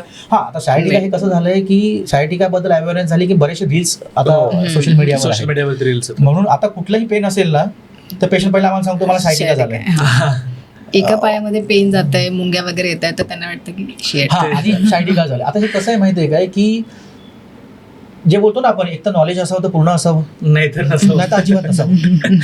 Reels बघणार आणि मग असं ठरवलं जातं की अरे नाही, मला इथे दुखतंय आणि इथं थोडंसं कॅच आलेलं आहे ना, मग मला शॅटी करायला माझी नस जमली. बऱ्याचशा केसेसमध्ये आम्ही डायग्नोज करतो की तिथे स्पायनल डिकॉम्प्रेशन किंवा वर्टिब्रल ॲक्सिल डिकॉम्प्रेशनची गरजच नाही, मस्क्युलर स्पाझममुळे पण होतं. ठीक आहे. आणि बरेचसे केसेस आम्ही असे सरळ सांगतो की बाबा तुम्हाला त्याची गरजच नाही, अननेसेसरी कशाला खेचायचं अननेसेसरी. बरोबर. मग आपल्याकडे अशी आपण केसेस आहेत की आपण जेन्युअनली सांगतो की तुम्हाला वर्टिब्रल ॲक्सिल डिकॉम्प्रेशनची गरज नाहीये, ॲडव्हान्स फिजिओ प्रोटोकॉल्सनी 10-15 ॲडव्हान्स फिजिओ प्रोटोकॉल्सनी तुम्हाला रिलीफ होऊन जाईल, रिलीज होऊन जातं. आणि असे करतो आम्ही. बरोबर. सी कसं आहे माहिती आहे काय, की ह्या प्रोफेशनमध्ये आम्ही वेलनेसमध्ये आहोत, तर ह्या प्रोफेशनमध्ये जेन्युइन असणं खूप महत्त्वाचं आहे. जी आमची प्रोग्रेस जी आहे ना, ही थोडी स्लो आहे पण जेन्युइन आहे. जी काय केस आम्ही नाही करू शकत, आम्ही अननेसेसरी पेशंटचा टाईम आणि पैसा वेस्ट नाही करत, फॉल्स कमिटमेंट करत नाही. जी आमची केस नाही, आम्ही सरळ सांगतो की ही आमची केस नाही आणि इथे तिथे कुठेही जाऊ नका, तुम्ही एखाद्या स्पाईन सर्जनला भेटा आणि ही केस त्यांचीच आहे. सी सगळ्याच केसेस आपण चॅलेंजिंग केसेस नाही घेऊ शकत. कुठेतरी आपल्यालाही कळलं पाहिजे की बाबा ही आपली केस आहे की नाही. हे सर्वात महत्त्वाचं आहे की आपल्याला आपली लिमिटेशन्स कळले पाहिजे. कारण याच्यामध्ये कसं आहे की पेशंट आपल्याकडे जेव्हा येतो ना, तेव्हा एक बोलतो ना, एक आशा घेऊन येतो, होप्स घेऊन येतो. त्या होप्स इतक्या असतं की आपल्याला माहिती आहे की आपण हे करू शकतो, पेशंटला माहिती नसतं. बरोबर. बऱ्याचशा वेळी ना, जेव्हा डायग्नोसिस आणि हे जे ट्रीटमेंट जेव्हा हे चालू करतात ना, ते बऱ्याचशा वेळी पेशंटला हे माहिती नसतं की समोरच्या व्यक्ती जो आपल्याला सांगतोय हे कितपत योग्य आहे. पण आपल्याला माहिती आहे ना की ही केस आपली आहे की नाही. जर आपली आहे तर आपण डेफिनेटली घेतो, आपली नाही तर आपण सरळ सांगतो की प्लीज नाही होऊ शकत सर्जनला वगैरे. कारण कसं आहे की आपण जेव्हा एखाद्याला सांगतो की बाबा 15 सेशन्स या 20 सेशन्समध्ये होईल आणि ते नाही झालं, मग काय. कारण आम्हाला माहिती आहे की ही केस आपली आहे की आपली केस नाही. ही जर ज्याला ओळखता येते ना बरोबर की आपली केस आहे आणि आपली केस नाही, आणि ज्याला पेशंटला समोर सांगता येतंय पोलाइटली बरोबर की आम्ही नाही करू शकत, ती व्यक्ती किंवा त्या सेंटरचं किंवा त्या वेलनेस सेंटरचं किंवा त्या प्रोफेशनचं एक कॉजही आपल्याला बरोबर कळतं की बाबा नाही, आपल्याला माहिती आहे की आपण करू शकतो की नाही करू शकत. आणि हा जो असतो ना, हा लॉंग टर्म असतो. बऱ्याचशा पेशंटने आम्हाला सांगितलेलं आहे, सर आम्ही इथे गेलेलो आहेत, ह्यांनी इथे 20 सेशन्स केले, तिथे 25 सेशन्स केलेत. असं आम्हाला कोणी सांगितलं नाही. असं आम्हाला कोणी सांगितलं नाही. म्हणजे एवढ्या याच्यामध्ये आम्ही काय केलं, टाइम वेस्ट केला, पैसा वेस्ट केला, तसं तुम्ही केलं नाही. बरोबर. सो हे आपल्या कामाची आणि जेन्युइन असल्याची ही पोचपावती. बरोबर. मला एक पुढचा प्रश्न तुम्हाला विचारायचा आहे की जनरली आपण असं म्हणतो की गुडघ्याची जी गादी असते ती एकदा खराब झाली की ती पुन्हा बनत नाही असं बोललं जातं. ते खरं आहे? नाही बनत परत? नाही, कसं आहे माहिती आहे का, आपण हा प्रश्न थोडासा ना वेगळ्या पद्धतीने घेऊया. बरं. आजकाल तुम्ही सोशल मीडियावर बघत असाल, आम्ही बघतो की गुडघ्याची गादी पुन्हा होते, गुडघ्याची गादी पुन्हा रिजनरेट करता येते, गुडघ्याची गादी पुन्हा पहिल्यासारखी करण्यात येते, कसे काही रील्स येतात. खरं सांगायचं म्हटलं ना, असं काही होत नाही. बरं. काही प्रमाणामध्ये इम्प्रूव्हमेंट असते याच्यामध्ये. गुडघ्याच्या गादीचं म्हणजे कसं आहे माहिती आहे, आता आमच्याकडे नी डिकॉम्प्रेशन ट्रीटमेंट आहे, रोबोटिक मशीन्स आहेत आमच्याकडे, विदाऊट इंजेक्शन, विदाऊट सर्जरी आपण ह्या सगळ्या ट्रीटमेंट्स करतो. गुडघ्याची गादी जेव्हा झीज होते तेव्हा त्याची कंडिशन काय होते, त्याला ऑस्टिओआर्थरायटिस ही कंडिशन म्हणतात. ह्याच्यामध्ये गुडघ्याची गादीची झीज झाली आहे, त्याचे ग्रेड्स असतात, ग्रेड 1 to ग्रेड 4. बरोबर आहे. आता गुडघ्याची गादी जेव्हा झीज झालेली आहे तेव्हा स्पेस कमी झालेली आहे. स्पेस कमी झाली म्हणून त्याच्यावर गुडघ्यावर प्रेशर वाढलेलं आहे, कारण स्पेस कमी झालेला आहे. त्याच्यावरती ग्रेडिंग ठरते, ग्रेड 1 to ग्रेड 4. ग्रेड 4 जी आहे ना, ही टोटल सर्जिकल इंटरव्हेन्शनचीच गरज आहे. त्याच्यामध्ये काहीच होऊ शकत नाही. पण आमच्याकडे अशी काही पेशंट आहेत, सर प्रयत्न करा, आम्ही सांगतो नाही सर्जरीच आहे, बघा सर्जरी करायची नाही पण करा. मग ठीक आहे, आता पेशंट करा म्हणतो, आम्ही क्लिअरली सांगितलेलं आहे की बाबा ह्याच्यामध्ये सर्जरीच आहे आणि अशी बरेचसे पेशंट आहेत, जसं आहे तसं राहू दे. मग अशा पेशंटला सांगतो आम्ही की बाबा आपण एक 5 सेशन करून बघूया, जर तुम्हाला वाटलं इम्प्रूव्हमेंट आणि जर आम्हाला इम्प्रूव्हमेंट वाटलं तर आपण कंटिन्यू करू, नाहीतर आपण डिस्कंटिन्यू करू. कारण ज्या गोष्टीचा होणारच नाही त्या गोष्टीमध्ये आपण कशाला हे करा. बरोबर. सी, आणि ग्रेड 3 मध्ये काय होतं, ग्रेड 1 to ग्रेड 3 मध्ये काय, तिथे स्कोप आहे, इम्प्रूव्हमेंटचा स्कोप आहे. आता याच्यामध्ये काय, जर आपल्याला पेन रिलीफ म्हणजे नी पेन रिलीफ द्यायचं आहे तर सर्वात महत्वाचं गोष्ट काय आहे की गुडघ्यावरचं प्रेशर रिलीज करणं. बरोबर. प्रेशर रिलीज करायसाठी आपल्याकडे नी डिकॉम्प्रेशन ट्रीटमेंट आहे, रोबोटिक मशीन आहे. ह्याच्यामध्ये कसं आहे की पेशंटला त्या चेअरवर बसवल्यानंतर एक प्रॉपर बेल्टिंग करण्यात येते, बॉडी वेट प्रमाणे तो फोर्स दिला जातो. तिथे पण सेम इफेक्ट आहे, पुल, होल्ड, रिलॅक्स ह्या मेकॅनिझमनी पंपिंग इफेक्ट क्रिएट केला होतो. आता याच्यामध्ये इफेक्ट थोडासा रिव्हर्स कसा होतो, जेव्हा ते पूल होतं ना, पूल झालं म्हणजे गुडघ्यांवरचं प्रेशर रिलीज झालं, स्पेस क्रिएट झाली, आणि जसं ती स्पेस क्रिएट झाली तर तिकडे ब्लड सर्क्युलेशन, ऑक्सिजन सप्लाय आणि मायक्रो न्यूट्रिएंटचा सप्लाय झाल्यामुळे इंटरनल हिलिंग प्रोसेसला सुरुवात होते. ओके. त्याच्यानंतर आपण ती स्पेस क्रिएट केली, गुडघ्यावरचं प्रेशर रिलीज केलं. सेकंड आपल्याला त्यांचं पेन आणि इन्फ्लेमेशन काउंटर करायचं आहे. त्याच्यासाठी मग IFT टेन्स अल्ट्रासाऊंड आहे, आणि मसल स्ट्रेंथनिंग तर पाहिजे की नको, मग येतो फिजिओथेरपी एक्सरसाइजचा रोल. आता ह्या कंडिशनमध्ये कसं असतं की बऱ्याच ठिकाणी त्यांनी बऱ्याच ठिकाणी फिरून आलेले असतात, पेन किलर्स ऑलरेडी खाऊन झालेले असतात. तर आपल्याकडे कसं आपण पेन किलर न देता आपण सप्लिमेंट्सवर थोडंसं लक्ष देतो. अच्छा. आता हे सप्लिमेंट जे असतात हे सगळं न्यूट्रिशनल कन्सल्ट केल्यानंतरच एक फॉर्म्युलेशन तयार असतो की जे हेल्प करतं इम्प्रूव्हमेंटसाठी. सो आपण त्याची एक मदत घेतो, म्हणजे एक प्रकारचं एक आपण बोलतो ना की होलिस्टिक अप्रोच थोडंसं. आणि सप्लिमेंट तसंही काही साईड इफेक्ट्स देत नाहीये, ते फक्त थोडंसं जे डेफिशियन्सी जी झालेली आहे आणि जे डिजनरेटिव्ह चेंजेस झाले त्याला इम्प्रूव्हमेंट करायसाठी फक्त एक सपोर्ट सिस्टम आहे. पण ह्या सगळ्या जे कॉम्बिनेशनमध्ये आपण देतो ना तेव्हा आपले रिझल्ट खरंच खूप छान आहेत. आपल्याकडे त्याचेही बिफोर अँड आफ्टरचे एक्सरेचे पण रिपोर्ट आहे आणि व्हिडिओ पण आहे. Okay, great. मला पुढचा प्रश्न तुम्हाला याच्याशी रिलेटेड विचारायचा आहे की MRI मध्ये खूप वेळेस आपल्याला दिसतं की डिस्क बल्क दिसतं आणि त्यानंतर डायरेक्टली सर्जरी करायला सांगतात. सो ते तिथे पण सर्जरीची गरज नसते, तिथे देखील आपल्याला या मशीनद्वारे करता येऊ शकतं. बघा कसं आहे माहिती आहे काय, जर तुम्ही आणि मी किंवा इव्हन मॅडमनी पण आपण जरी आपण एक MRI काढला ना, आपल्या याच्यामध्ये पण कुठे ना कुठे डिस्बल्ज येणार. सर्जरीची गरज केव्हा असते, जेव्हा ती एकदम सिव्हिरिटीकडे गेलेली आहे, तुमचे मुवमेंट रेस्ट्रिक्टेड झाले, तुम्हाला अनवेरेबल पेन होत आहे, दमनेस, पायामध्ये मुंग्या येणं, झिंजिना येणं, चप्पल न राहणं, विकनेस, हेवीनेस वाटणं, अशा काही गोष्टीमध्ये नॉन सर्जिकलमध्ये टॉप एंडची ट्रीटमेंट हीच आहे. ओके. कारण सायन्स विथ टेक्नॉलॉजी आहे. डिस्क बाहेर आलेली आहे, नस दबली गेलेली आहे, बरोबर आहे. तुम्ही कितीही कुठलाही मेडिसिन्स खा, ॲलोपॅथिक असू दे, आयुर्वेदिक असू दे का होमिओपॅथी असू दे, कुठल्या मेडिसिन तुम्हाला फक्त सिम्प्टोमॅटिक रिलीफ देणार, रूट कॉजवर ट्रीटमेंट करणार नाही. रूट कॉजवर ट्रीटमेंट जर करायची असेल तर डिस्क थोडीशी मागे घेऊन नर्ववरचं कॉम्प्रेशन रिलीज करणं, हे कधी होऊ शकतं. आणि ते झालंय कशामुळे, काही ना काहीतरी अशी ऍक्टिव्हिटी झालेली आहेत. एक तर फॉल हिस्ट्री असते, फॉल हिस्ट्री किंवा एखादं काहीतरी हेवी लिफ्टिंग, ओके, काहीतरी चुकीचं काहीतरी झालं त्याच्यामुळे झालेलं आहे, आणि ते मेकॅनिकल प्रेशरमुळे झालेलं आहे. सर जर मेकॅनिकल प्रेशरमुळे झालेलं आहे तर त्याला मेकॅनिकल प्रेशरच म्हणजे निगेटिव्ह प्रेशरच त्याला रिलीज करू शकतो. ओके. सो ही ट्रीटमेंट जी आहे ही आपल्या कुठल्याही स्टेजमध्ये म्हणजे एकदम ऍडव्हान्स म्हणजे ते 3-3.5. आता आमच्याकडे एक पेशंट आहे कल्याणगंजला, किती MM आहे? 3 mm. त्यांचा रिपोर्ट कोणीही बघितला ना, आम्ही सांगितलं बोलू हे सर्जरी, त्यांना सर्जरी करायची नाही, एज 45 आहे, सर्जरी करायची नाही. बोलतो काही झालं बोलतो, असं झालं तरी चालेल, मला सर्जरी करायची नाही. कारण त्यांच्या कुठल्या तरी याच्यामध्ये काहीतरी त्यांची एक इन्सिडेंट झालेला आहे, त्यांनी ते बघितलेली, सो त्यांना ती भीती आहे की तशी केस होऊ नये. सो म्हणून बोलतो की जसं आहे तसं राहू दे, एकतर जसं होईल ते होईल. तर त्यांना मला वाटतं आता किती सेशन, तिसरा, जेव्हा आणलं बेबी स्टेप्स आणि सपोर्टनी, 2 सेशनमध्येच त्यांनी सांगितलंय की मला उभं राहता येतंय. त्यांनाही आम्ही सांगितलंय की 30 सेशनची रिक्वायरमेंट आहे, पहिले 10 सेशन आपण ट्रायल बेसिसवर करणार. इतकी सिव्हिरिटी आहे, जर इम्प्रूव्हमेंट दिसली तर आपण करू, नाहीतर आपण नाही करणार. तुम्ही डायरेक्ट एखादं स्पाइन सर्जनला भेटा आणि सर्जरी करून घ्या. पण त्यांना इम्प्रूव्हमेंट दिसते. हे जे पेन आहे ना इतकं अनबेरेबल आहे ना की त्याच्यामध्ये पेशंटला बरं वाटायला जेव्हा सुरुवात होते ना, ते पॉझिटिव्ह माइंडसेट मध्ये चालत आता होईल बरं. सी कसं आहे माहिती आहे काय, एक सामान्य गोष्ट आहे, एक नॉर्मल गोष्ट आहे. जसं आपण बोलतो ना की वास्तू नेहमी तथास्तू बोलतं, तसंच आपलं शरीर ही तथास्तू बोलतं. मला बरं वाटतंय, मी बरा होणार आहे, हा जेव्हा माइंडसेट असतो ना तर शरीर पण त्या हिशोबाने लगेच ते करायचं आपलं हे बोलतो ना, सेट करायला सुरुवात करतो. मी होणारच नाहीये, माझ्याने होणार नाही, माझं कोण करू शकत नाही, त्याचा खरंच कोण नाही करू शकत. याच्यामध्ये कसं जशी आपली थेरपी आहे जशी ती महत्वाची आहे, तसं पॉझिटिव्ह माइंडसेट पेशंटचं असणं खूप महत्वाचं आहे. म्हणून आपल्या इथे कधी तुम्ही व्हिजिट करा, कोणी जेव्हा व्हिजिट करतं ना तेव्हा आपल्या इथला जो ॲटमॉस्फिअर जो आहे आणि आपली जी टीम आहे हे म्हणजे हॅपी गो लकी टाईप आहे. पेशंट आल्यानंतर पेशंट कॉम्प्लिमेंट देतात, बोलतात की आता मी एवढ्या ठिकाणी फिरलो ना पण तुमची टीम खूप भारी आहे. म्हणजे कसं आहे की छोट्या गोष्टीपासून आम्ही खूप लक्ष देतो. काही सजेशन असू दे, पेशंट सुद्धा सांगतात की सर कसं आहे की एक सजेशन आहे, ते थोडंसं हे असं केलं तर हे अजून थोडंसं असं होईल. सी कसं आहे माहिती आहे काय, ती बघायला गेलं तर एक खूप छोटंसं सजेशन असतं, पण कदाचित ते खूप मोठं इम्पॅक्ट देऊ शकतं. Impact. मला एक पुढचा प्रश्न तुम्हाला विचारायचा आहे की स्पाईन आणि नी याच्या व्यतिरिक्त अजून काही चॅलेंजिंग केसेस तुम्ही हँडल केलेल्या आहेत?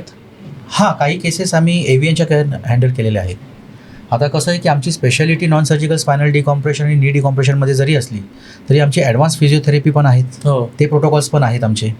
सो आमच्याकडे नाही, आम्ही 2 एव्हीएनचे पेशंट जे केले होते, एव्हॅस्क्युलर नेक्रोसिसचे पेशंट केले होते, ज्याच्यामध्ये कसं आहे की मेडिकल मॅनेजमेंट एका डॉक्टरनी केली आणि त्यांना आमचे ट्रीटमेंट प्रोटोकॉल्स माहिती होते, हो. कारण त्यांचे स्पाईनचे आणि नीचे आम्ही 1-2 पेशंट केले होते आणि सक्सेसफुली ट्रीट केले होते. आणि त्यात त्यांच्या मेन म्हणजे त्यांच्या आईची पण ट्रीटमेंट आम्ही केली होती. बर. सो ते कसं असतं, ते एक कनेक्ट असतो ना. तर माझ्या आईला मी तिथे पाठवलेलं आहे, तिथे त्यांचं पेन मॅनेजमेंट व्यवस्थित झालेलं आहे, पेन रिलीफ मिळालेला आहे. मग ह्याच्यापेक्षा मोठं टेस्टिमोनियल काय असू शकतं. मग त्यांनी एकदा कॉल केला, बोलला सर भेटायला आपण कधी भेटूया का? तर ह्याच्या व्यतिरिक्त आपण अजून काय करू शकतो? हो. तुम्ही काय करू शकतो इन द सेन्स, म्हणजे तुमची अपेक्षा काय आमच्याकडून, अजून काय करू शकतो? तर त्यांनी सांगितलं की माझ्या इकडे एव्हीएनचे पेशंट आहेत आणि हे पेशंटमध्ये कसं आहे की मेडिकल मॅनेजमेंट आणि फिजिओथेरपी ह्या कॉम्बिनेशनमध्ये आपण पेशंटला रिलीफ देऊ शकतो. तर मग आमची टीम जी आहे फिजिओथेरपिस्टची, तर आम्ही त्यांच्याबरोबर डिस्कस केलं, त्या सरांबरोबर डिस्कस केलं. मग आमचं असं ठरलं की आपण पेशंट घेऊया. आणि यंग पेशंट होती, बर, लग्नाचं वय आहे, हो. म्हणून त्यांचा आम्ही काही व्हिडिओ बनवला नाही बिफोर अँड आफ्टर, कारण ते हो मे बी थोडंसं ते असू शकतं, कारण लग्न जमणार होतं आणि हे सगळं. सो आपण त्यांचा फक्त बिफोर अँड आफ्टरचा नाही केला. पण किती सेशन्स लागले? 35-40 सेशन्स, 35 to 40 सेशन्स लागले विथ ॲडव्हान्स फिजिओथेरपी प्रोटोकॉल्स आपले आणि सरांचे मेडिकल मॅनेजमेंट. जेव्हा हे सगळं झालं, जेव्हा ती पोरगी जेव्हा आमच्याकडे आली तेव्हा ती सपोर्ट घेऊन आणि वॉकर घेऊन आली. बापरे. ती उभी राहू शकत नाही, कारण इतकं सिव्हिअर पेन असतं त्याच्यामध्ये. सो आमचे सेशन्स कंटिन्यू केल्यानंतर मिड सेशन्समध्ये ऑलमोस्ट 25-30 सेशन्समध्ये ती सिंगल स्टिकवर आली आणि आता ती विदाउट स्टिक. आता ह्याचं तिने एक टोकन ऑफ ॲप्रिसिएशन असं केलं की तिने स्वतःच्या हातावरून सगळ्यांना विचारलं व्हेज कोण नॉनव्हेज कोण. ठीक आहे, स्वतःच्या हाताने जेवण बनवलं आणि आमच्यासाठी ती एक ट्रीट तिने ऑर्गनाईज केली. ग्रेट. म्हणजे हे आमचं पेशंट सोबतचं जे कनेक्ट जे आहे ना, कारण तुम्ही विचार करा, जिथे अशा कंडिशनमध्ये पेन आणि एवढं सगळं ते सफरिंग जे असतं, ह्याच्यामधून जर आपल्याला एखादी व्यक्ती आपल्याला इतका छान रिझल्ट जेव्हा देतोय, तेव्हा एक काइंड जेस्चर म्हणून त्यांनी ते आमच्यासाठी माझ्या हाताने मी बनवून आणलेलं हे, आणि ती उभं राहून सगळं जेवण बनवून तिने यायला, ते एक टेस्टिमोनियल आमच्यासाठी असं होतं की ही आपल्या कामाची पोचपावती आहे. अशी आपण दुसरी एक केस एव्हीएनची केलेली आहे, त्यांनाही खूप बरं वाटलेलं आहे आणि आता रुटीन एकदम नॉर्मल लाईफ ते हे करतायत. पण त्यांना आम्ही सांगितलेलं आहे की नुसतं पेन झाल्यावरच येऊ नका, आधी मध्ये कधी येऊन अशी व्हिजिट देऊन जागो. बरोबर. तुम्ही आता लग्नाबद्दल बोललात, मला त्याच्याबद्दल थोडंसं विचारायचं तुम्हाला की वैवाहिक जीवनामध्ये जर एखाद्याला बॅक पेन असेल, गुडघेदुखी असेल, तर जे वैवाहिक जीवनावरती काही परिणाम होतो? काही प्रमाणात बऱ्यापैकी तरी होतो. कसं आहे, तुम्हाला कन्सिस्टंटली बॅक पेन होतंय, व्यवस्थित तुम्ही बसूही शकत नाहीये, झोपूही शकत नाहीये, याच्यामध्ये काय होतं की स्लीप डिस्टर्ब होते. कंटिन्यू जेव्हा एखाद्या व्यक्तीला जेव्हा पेन होत असतं तर थोडासा ना स्वभाव त्याचा चिडचिडा होतो, कारण झोप व्यवस्थित झालेली नसते, कंटिन्युअस पेन असतं, मुंग्या येणं, पायाला झिंझिण्या येणं आणि कंटिन्युअस ते चालूच असतं. तर कुठली व्यक्ती अशा याच्यामध्ये कुठल्या एका गोष्टीवर फोकस करू शकते. सो तो चिडचिड्यापणा जो असतो ना, त्याच्यामुळे बऱ्याचशा लोकांच्या लाईफमध्ये, पर्सनल लाईफमध्ये बराचसा डिस्टर्बन्स येतो. फिजिकल रिलेशनशिपवरती काही परिणाम होतो का? हो, डेफिनेटली होतो. कारण तुम्ही विचार करा ना, बऱ्याचशा अशा ॲक्टिव्हिटीज आहेत ज्याच्यामध्ये काय आहे की जर तुम्हाला सिव्हिअर लंबर बॅक पेन आहे, तुम्ही नीट बसू शकत नाही, झोपूही शकत नाही, तर वैवाहिक जीवनामध्ये थोडासा नाही बऱ्यापैकी इम्पॅक्ट पडतो. आणि ह्याच्यामध्ये कसं आहे की मग एक कालांतरानंतर काय होतं की मग ते चिडचिड होणं, वादविवाद होणं आणि मग ते विकोपाला जाणं आणि बऱ्याचशा गोष्टी अशा असतात की कसं आहे की to be very frank, biological needs पण असतात. बरोबर. ते जेव्हा कुठल्या प्रमाणात फुलफिल नाही होत, तर हे थोडंसं चिडचिडापणा येणं किंवा थोडेसे वादविवाद होणं हे कॉमन झालेलं आहे. सो डेफिनेटली की जर तुम्हाला सिव्हिअर बॅक पेन आहे लोअर बॅक पेन आहे तर वैवाहिक जीवन पण त्याच्यामुळे इफेक्ट होऊ शकतं. हॅम्पर होतं. येस. बरोबर. मला एक पुढचा प्रश्न तुम्हाला असा विचारायचा आहे मॅम, तुम्हीच मला याचं उत्तर दिलं तर मला वाटतं बेटर होईल. प्रेग्नन्सीमध्ये आपण खूप वेळेस पाहतो महिलांना ना बॅक पेन चा इश्यू प्रेग्नन्सी नंतर खूप उद्भवतो. सी सेक्शन मध्ये मला वाटतं की जास्त प्रमाणामध्ये दिसतं. तर याला आपण कशा प्रकारे कंट्रोल करू शकतो? प्रेग्नन्सीमध्ये काय असतं की पॉस्चरल चेंजेस तर होतातच आणि बॉडीची जी सेंटर ऑफ ग्रॅव्हिटी आहे ते पण चेंजेस होतं. बरोबर. त्याच्यामुळे बॅक पेन आणि हे सगळे प्रॉब्लेम्स चालू होतात. सो आपल्या इथे अजून अवेअरनेस एवढा नाहीये की प्रेग्नन्सीमध्ये पण एक्सरसाइजेस असतात, अँटीनेटल क्लासेस असं बोलतात, पण सगळेच ते करू शकतात असं काही नाहीये. म्हणून मग त्याच्यामुळे बॅक पेन होतं पॉस्चरल चेंजेस आणि विकनेसमुळे. सो प्रेग्नन्सी नंतर आपण त्याला ॲडव्हान्स फिजिओनी कव्हर करू शकतो. बर. सिम्टमॅटिक रिलीफ पेन मॅनेज करू शकतो. बर. दोन्ही म्हणजे सी सेक्शन मध्येही ते होतं आणि नॉर्मल प्रेग्नन्सी मध्येही पेन होतं? सी सेक्शन मध्ये जास्त होतं. अच्छा. कारण सी सेक्शन मध्ये इंजेक्शन पण दिलं जातं, त्याच्यामुळे पण बॅक पेन कन्सिस्टंटली जास्त राहतं. नॉर्मल डिलिव्हरीमध्ये पण होतं, पण ते पॉस्चरल चेंजेस विकनेस त्याच्यामुळे जास्त होतं. बर. पण सी सेक्शन मध्ये तर जास्त. सो ते over the period of time राहतं की ते लाईफ लॉंग आहे? तो लाईफ लॉंग आहे, पण आपण त्याचं पेन मॅनेज करू शकतो फक्त. बरं. पण लाईफ लॉंग ते राहतं. कारण त्याच्यामुळे थोडंफार राहतच. अच्छा. पण 70 to 80% रिलीफ आपण देऊ शकतो त्याला. Okay, great. मला एक अजून एक विचारायचं तुम्हाला की खूप वेळेस आपण रील्स मध्ये वगैरे पाहतो की खिशामध्ये, मागच्या खिशामध्ये वॉलेट वगैरे ठेवल्यामुळे किंवा अशी काही वस्तू कंटिन्युअसली ठेवल्यामुळे, मोबाईल ठेवला, काहींना सवय की मोबाईल मागच्या खिशामध्ये ठेवतात, त्याने पण त्रास होतो? Yes, definitely. सी कसं आहे माहिती आहे काय की आमच्याकडे जेव्हा पेशंट येतात ना, तर आमच्याकडे काही प्रश्न असतात. बाबा एक आम्ही अंदाज घेतो म्हणजे बसायची पोझिशन काय आहे. कारण ज्यांना मागे वॉलेट ठेवायची जी सवय असते ना, त्यांचं ऑलरेडी पोस्चरल थोडंसं हे झालेलं असतं, डिसबॅलन्स. मग आमची मला माहिती आहे की यांनी काय काय केलं असं, याची हॅबिट काय असणार, हॅबिच्युअल याचे हॅबिट्स काय काय असू शकतात. मग अशा पेशंटला आम्ही स्पेसिफिकली विचारतो, बोलतो तुम्हाला कधी मागे पाकिट ठेवायची सवय होती का? आणि 10 मधून 8 लोक हे सांगतात 80-90% आज मेल सगळे मागच्या खिशामध्ये ठेवतात. ऍक्च्युली ते कसं आहे माहिती आहे काय, ते ठीक आहे मागे वॉलेट ठेवायचं हे पहिल्यापासून चालत आलेलं आहे, पण आता ते थोडंसं वॉलेट फुगलेलं असतं. बरोबर. फुगलेलं आहे, 4-5 कार्ड आहेत, कॅश आहे, वॉलेट जरा फुगलेलं असतं. आता त्याच्यामुळे काय होतं, मागे ठेवल्यामुळे ना आपण बाईकवर बसतो किंवा ऑफिसमध्ये बसतो, वॉलेट मागच्या साईडला आहे, तर एक समजून घ्या. आता ही आपली बसायची पोझिशन आहे, वॉलेट इथे ठेवलंय, तर ही पोझिशन अशी होणार, क्रॉस झाली, बरोबर, इम्बॅलन्स झाला, बरोबर. जेव्हा तुम्ही सरळ पोझिशन मध्ये जेव्हा बसता तेव्हा तुमचा बॉडीचं ना इक्वली डिस्ट्रीब्युट होतं वेट, बरोबर आहे. इम्बॅलन्स झाल्यामुळे काय होणार की तो दुसरीकडे शिफ्ट होणार आणि मग ते सर्कल तो चालू होतो. मग एका ठिकाणी होणार, मग हळूहळू तो रेडिएट व्हायला आणि मग स्टिफ. आणि ज्यांना हे मागे वॉलेट ठेवायची सवय आहे ना, त्याचे मसल्स इतके स्टिफ असतात झालेले. कारण कसं आहे माहिती आहे काय, जेव्हा बॉडीचा पोस्चरल चेंजेस व्हायला सुरुवात होते तर बॉडीचं पण एक डिफेन्स मेकॅनिझम आहे, बरोबर. तर त्या मसल्स तिथे स्टिफ जे होतात ना, ते मसल गार्डिंग मध्ये जातात. ठीक आहे की फर्दर डॅमेज अजून होऊ नये, पण किती, आता त्यांनी ती सवयच नाही बदलली तर डेफिनेटली तो डिसबल्ज होणार आहे, नव कॉम्प्रेशन होणार आहे, मग पेन रेडिएट व्हायला सुरुवात होणार आहे. मग ते बटक रिजन पासून मग ते थाय रिजन, मग काफ मध्ये हे होणारच आहे, बरोबर. म्हणून आम्ही बऱ्याच लोकांना सांगतो की म्हणजे मागच्या खिशामध्ये वॉलेट आणि मोबाईल किंवा काही वस्तू नाही ठेवली पाहिजे. पण काही पेशंट ऐकत पण नाही. ते बोलतात की सवय आहे आणि खूप आधीपासून ठेवतो, तेव्हा तर नव्हतं होत, पण आता होत आहे. तेव्हापासूनच असतं. बॅलन्स करण्यासाठी दोन्ही मागच्या ठेवलं तर कसं झालं, तेवढं त्याचं असेल का, ते नाही, पॉसिबलच नाही. आणि मेन कसं आहे माहिती आहे का, मगाशी जसं आम्ही म्हणालो ना 93% आमचा स्ट्राईक रेट, हे जे आहेत ना जे ऐकत नाहीत हे 7% मध्ये, हे त्या 7% मध्ये. बरोबर. मला एक प्रश्न तुम्हाला असा विचारायचा आहे की आज प्रत्येक पेनसाठी सर्जन अवेलेबल आहेत, नी पेन असू द्या, स्पाईन असू द्या, सर्जरी अवेलेबल आहेत. तुमच्याकडेच काय एखाद्याने यावं बरं? सी आमचं असं काहीच म्हणणं नाही की आमच्याकडेच यावं, आमचं असं अजिबात म्हणणं नाहीये. आमचं म्हणणं फक्त एवढंच आहे की लोकांनी पण ना बऱ्याचसा थोडासा एक अभ्यास करावा, बराचसा नाही पण थोडासा तरी अभ्यास करावा की, आणि हे समजून घ्यावं की आपल्याला समजा एखादा पेन सुरू झालेला आहे तर त्याचं मूळ कारण शोधून काढलं गरजेचं आहे. मग त्यासाठी एखादा हेल्थकेअर प्रोफेशनलचा सल्ला घ्या. मी हे बोलत नाही की आमच्याकडेच या, असं अजिबात मी म्हणत नाहीये. पण एखाद्या हेल्थकेअर प्रोफेशनचा सल्ला घ्या, डॉक्टरांचा सल्ला घ्या, काय करता येईल, कारण योग्य वेळी जर आपण ते ट्रीट करता आलं ना तर सर्जरी करायची गरज लागणारच नाहीये. आमचा हेतू हाच आहे की सर्जरी कधीही शेवटचा ऑप्शन असला पाहिजे, बरोबर, पण सर्जरी टाळता येऊ शकते हे लोकांना पर्यंत अवेअरनेस पोचायला पाहिजे, किंवा लोकांना ही माहिती पोचायला पाहिजे की जर योग्य ठिकाणी योग्य वेळी आणि योग्य ट्रीटमेंट जर आपण घेतली तर पुढची सर्जरी टाळता येऊ शकते.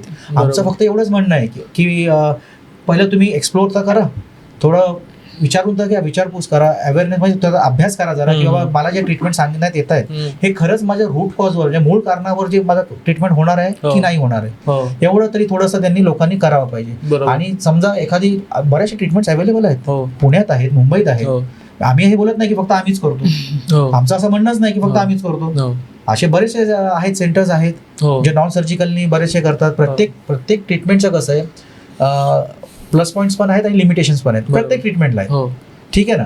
सो लोकांनी काय करावं, किंवा मला आताचं माझं दुखणं सुरू झालेलं आहे आणि मला जर एखाद्या ट्रीटमेंट सेंटरला जायचं आहे तर त्या ट्रीटमेंटमध्ये माझ्या मूळ कारणावर ट्रीटमेंट होणार आहे की नाही होणार आहे हे एवढं फक्त जाणून घ्यायचं. जर मूळ कारणावर ट्रीटमेंट, सिम्प्टोमॅटिक रिलीफचं काही नाही, ते काय तात्पुरतंच असतं. मूळ कारणावर जर ट्रीटमेंट होणार असेल आणि मला जर रिलीफ मिळणार असेल तर त्यांनी तिथे डेफिनेटली ट्रीटमेंट घ्यावी, असं आमचं म्हणणं आहे. आमचं म्हणणं असं अजिबात नाही की फक्त आमच्याकडे नाही. बरोबर. मला सांगा की तुमची आतापर्यंत जर्नी कशी राहिलेली आहे, म्हणजे तुम्ही हे जे स्टार्ट केलेलं आहे काम, याच्या मागची काही स्टोरी होती? हो, आता कसं आहे माहिती आहे का, हेल्थकेअर इंडस्ट्रीमध्ये मला ऑलमोस्ट म्हणजे 25 वर्ष झालेली आहेत. बऱ्याचशा हेल्थकेअर सेक्टर्समध्ये मी काम केलेलं आहे आणि माझं लास्ट जे होतं, मी एशियातल्या खूप मोठ्या ब्रँडसाठी काम केलेलं आहे. हॉस्पिटल इंडस्ट्रीमध्ये होतं.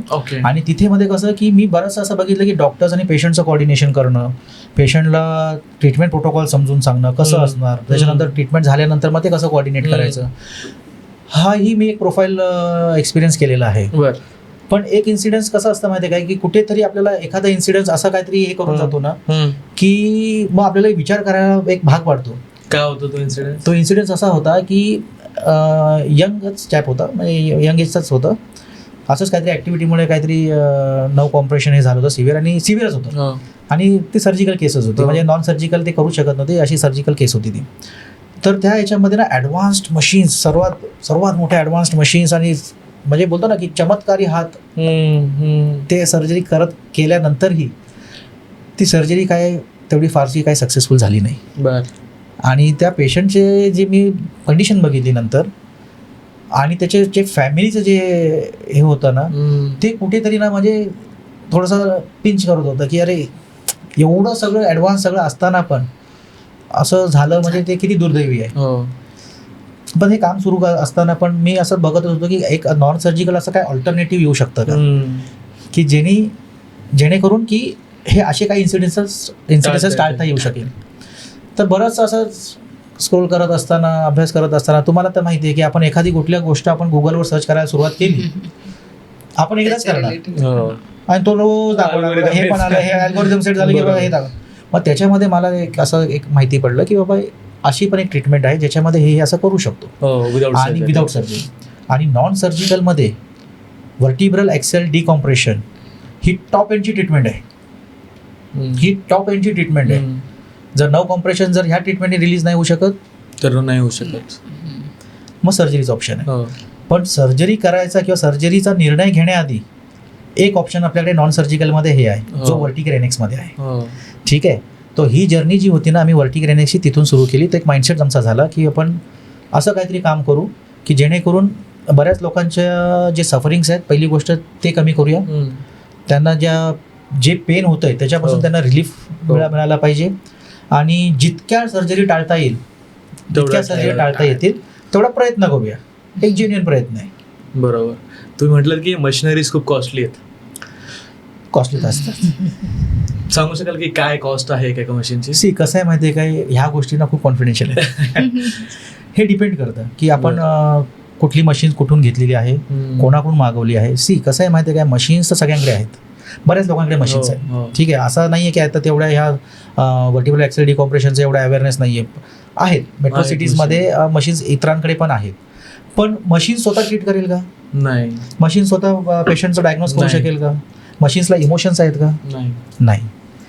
त्याच्यासाठी स्किल लागतात, हँड्स ऑन प्रॅक्टिस लागते, एक एक्सपिरियन्स लागतो.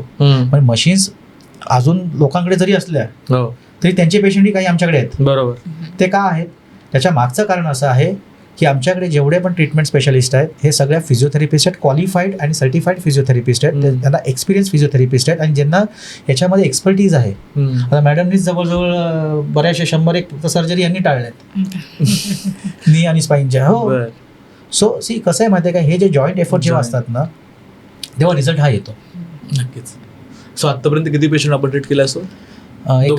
दोघांनी मिळून 1000 तरी केलेत आम्ही. 1000 पेशंटच्या सर्जरी तुम्ही टाळल्यात. येस. ग्रेट. मला पुढचं तुम्हाला विचारायचं की इथून पुढे काय तुमचं पुढचं फ्युचर गोल काय? आता आमचं कसं आहे माहिती आहे काय की आम्ही आता आमचा जो प्रेझेन्स आहे हा कुलाबा, ठाणे, डोंबिवली आणि कल्याणमध्ये आहे. मुंबईमध्ये आहे. तर अजून आमचे कसं आहे की मल्टिपल ब्रांचेस येणार आहेत. डोंबिवलीमध्येच आमची दुसरी ब्रांच येते. बरं. आमच्या पुण्यामध्ये आहे की? प्रयत्न चालूच आहेत आणि पुणे खरंच खूप सुंदर सिटी आहे आणि इतकी डेव्हलप सिटी आहे. IT सेक्टर्स आम्ही येता बघत होतो. पुणे इतकं मोठं आहे, इतकं प्रचंड आहे, म्हणजे सगळा बिझनेस पुण्यामध्ये आहे. आणि जेव्हा एवढं सगळं असतं ना पुण्यामध्ये बॅक पेन, नी पेन पण आहे. IT आहे म्हटल्यावरती ऑफिसवर आम्हाला कॉल्स येत आहेत ना पुण्यातून. पुण्यामध्ये इथे औंध आहे, रावेत आहे, म्हणजे कुठून कॉल्स येतात. पिंपरी, खराडी, जवळी इकडनं येत असतील. काय असे पेठ पण आहेत काय ते, म्हणजे तेवढं मला अजून काय तेवढं आठवत नाही नाव, पण पुण्यातून आहेत. बरीचशी इन्क्वायरी पुण्यामधून आहे. सो लवकरच आमचाही प्रयत्न आहे की पुण्यामध्येही यावं. आणि पुणे खरंच खूप सुंदर सिटी आहे. म्हणजे मुंबईमध्ये आता आमचं एक्झिस्टन्स आहे, मुंबईमध्ये अजून आमच्या मल्टिपल ब्रांचेसचं प्लॅनिंग आहेच. लवकरच पुण्यामध्ये पण येणार आम्ही. ग्रेट. सिटी आवडली आम्हाला. सिटी आवडली आणि इतकं मस्त व्यवस्थित सगळं जे इन्फ्रास्ट्रक्चर जे आहे, म्हणजे रोड्स रोड्स ॲप्रिशिएट केलं पाहिजे. रोड्स खरंच खूप सुंदर आहे ना. ट्रॅफिकच्या वेळेमध्ये तुम्ही आलेले नाही वाटतं मला. ठीक आहे, आम्ही नॉन ट्रॅफिकच्या याच्यामध्ये पण रस्ते तर तेच असणार ना. बरोबर. सो मग पुढचा प्लॅन तुमचा आहेच एक्सपान्शन?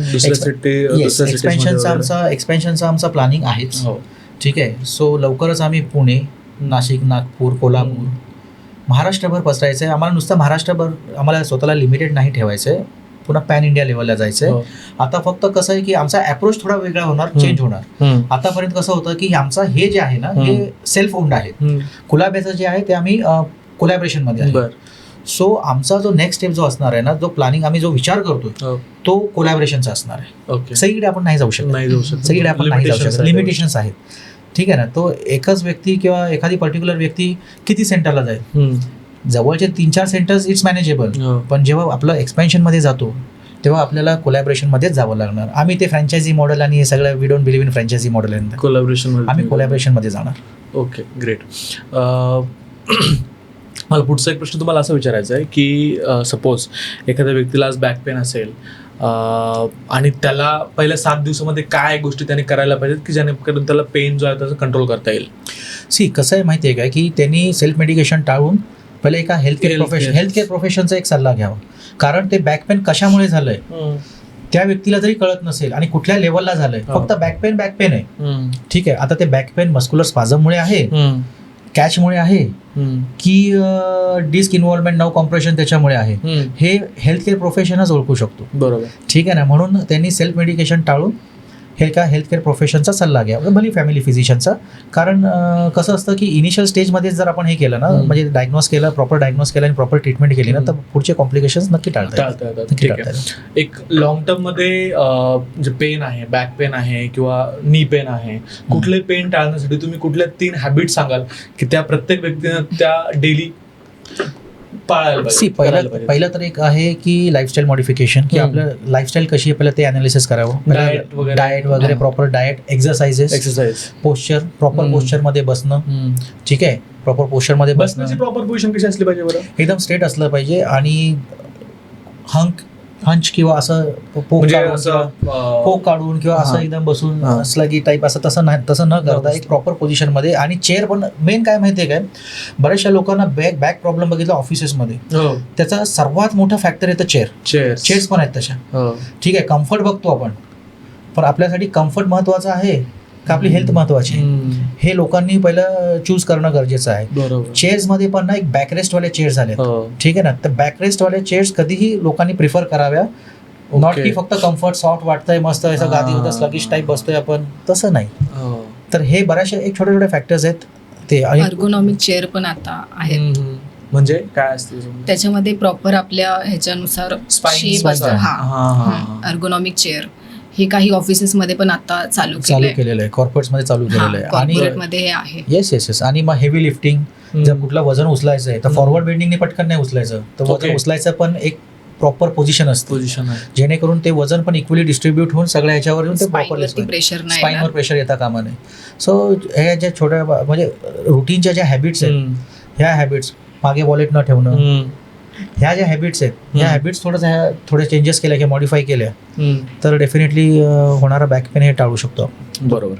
माझ्याकडे काही रॅपिड फायर क्वेश्चन्स आहेत, आपण ते प्रश्न आता घेऊया. स्लिप डिस्क, रेस्ट की मुवमेंट? दोघांनी सोबतच उत्तर दिलेलं आहे. ठीक आहे. बॅक पेन, पेन किलर की physiotherapy? Okay. Knee pain, surgery की non surgical treatment? Non surgical treatment. पण जर एका स्टेज नंतर तुम्ही जसं म्हटलं राईट, MRI रिपोर्ट हा फायनल डिसिजन असतो की फक्त एक रेफरन्स आहे? रेफरन्स. परंतु खूप वेळेस मला असं वाटतं की MRI ला ना असं वाटतं की जातात काही होऊ शकत नाही, MRI मध्ये आलंय, लोक तिथे गिव्ह अप करतात. तशा लोकांना काय सांगाल तुम्ही? कसं आहे माहिती आहे काय की MRI रेफरन्ससाठी घेण्याची पण 2 पद्धत आहे. बरं. आमची जी पद्धत आहे ना, आमची डॉक्टरची जी टीम आहे, म्हणजे कन्सल्टेशन आहे, परत ट्रीटमेंटचे फिजिओ असतात ना, तर आमची पद्धत काय माहिती आहे का की पहिलं आम्ही MRI फिल्म पहिली बघतो, आम्ही आमचं एक ऑब्झर्वेशन अँड कन्क्लुजन काढतो की हे असेल, हे असेल, हे असेल, पेशंटला काय काय असेल आम्ही डिस्कस करतो. ठीक आहे. आमचे 10 ते 15 मिनिटं पेशंट जेव्हा चेक इन होतो ना, तर 10 ते 15 मिनिटं आमच्या याच्यातच डिस्कशन. कारण ते पहिला मी रिपोर्ट मागवल्यानंतर पेशंटचा प्रोफाइलिंग पहिला बघितला जातो, त्याच्यानंतर मग काय केस आहे, आपल्याला काय वाटतं त्याचा आम्ही पहिला एक पॉइंटर्स बनवतो आणि नंतर मग तो प्रिंटेड रिपोर्ट आम्ही फक्त रेफरन्सला घेतो. ते जर मॅच झाले तर आम्ही हे करतो. आमच्यासाठी ते प्रिंटेड रिपोर्ट तो आहे महत्वाचा, पण त्याच्यापेक्षा सर्वात महत्वाचं आहे आम्हाला तो MRI ची फिल्म. आणि पेशंटची कंडिशन पण, कारण कधी कधी असं होतं की MRI मध्ये दिसतं पण पेशंटला तेवढे सिम्पटम्स नसतात. बरोबर. तर ते पण मॅटर बरोबर. स्पाइन हेल्थ साठी काय महत्वाचं आहे? जिम, हेवी लिफ्टिंग की mobility training? Mobility training. Thank you so much ma'am, thank you so much sir, तुम्ही आज बोल मराठीला टाइम दिला. मला असं वाटतं की स्पाइन किंवा गुडघा आपण याला खूप वेळेस निग्लेक्ट करतो आणि राईट ट्रीटमेंटकडे जात नाही, ढकलत राहतो आपण. पण परफेक्ट गायडन्स मिळणं किंवा प्रॉपर त्याच्यावरती ट्रीटमेंट घेणं हे खूप गरजेचं आहे आज मला कळालं. मी ऑडियन्सला सांगेल की जर तुम्हाला तुमच्या घरामध्ये कोणाला काही पेन असेल, बॅक पेन असेल, स्पाईनमध्ये काही आहे, गुडघ्यामध्ये गुडघेदुखी आहे, तर सरांचे मी डिटेल्स जे आहेत ते मी खाली डिस्क्रिप्शन बॉक्समध्ये आणि कमेंट बॉक्समध्ये पिन करून ठेवणार आहे. त्यांचं कल्याण, ठाणे, कोलाबा आणि डोंबिवलीमध्ये त्यांचे स्वतःचे क्लिनिक्स वगैरे आहेत. तुम्ही एकदा त्यांना कॉल करा, भले तुम्ही मुंबईमध्ये असाल, महाराष्ट्रामध्ये कुठेही असाल, खूप लांबून त्यांच्याकडे पेशंट्स वगैरे येत आहेत.